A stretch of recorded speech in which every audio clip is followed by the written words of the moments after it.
உஸ்மான் ரலி அவர்களால் பல பிரதிகளாக குர்ஆன் தொகுக்கப்படுவதற்காக அமைக்கப்பட்ட குழுவில் இடம்பெற்றவர்கள் யாவர்?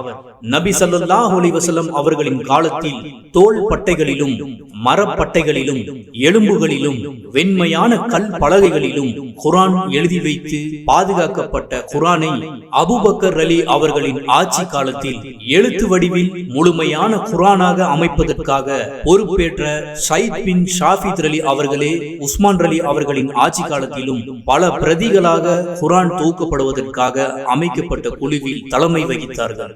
இவருடைய தலைமையிலான இந்த குழுவில் இடம்பெற்றிருந்த மற்ற நபி தோழர்கள் அப்துல்லா பின் ஜுபைர் அலி, ஷஹீத் பின் அல் ஆஷ் அலி, அப்துர் ரஹ்மான் பின் அல் ஹாரிஸ் அலி போன்றவர்களாவார்கள்.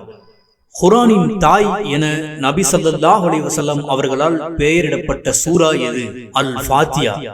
நபி ஸல்லல்லாஹு அலைஹி வஸல்லம் அவர்களுக்கு கட்டுப்படுவதன் அவசியம் குறித்து குர்ஆன் கூறும் வசனங்களில் 3 கூறுக. ஈமான் கொண்டவர்களே, நீங்கள் அல்லாஹ்வுக்கு வழிபடுங்கள், இன்னும் இத்தூதருக்கு கீழ்ப்படியுங்கள், உங்கள் செயல்களை பாழாக்கி விடாதீர்கள். நம் தூதர் உங்களுக்கு எதை கொடுக்கின்றாரோ அதை எடுத்துக் கொள்ளுங்கள், இன்னும் எதை விட்டும் உங்களை விலக்குகின்றாரோ அதை விட்டும் விலகிக் கொள்ளுங்கள்.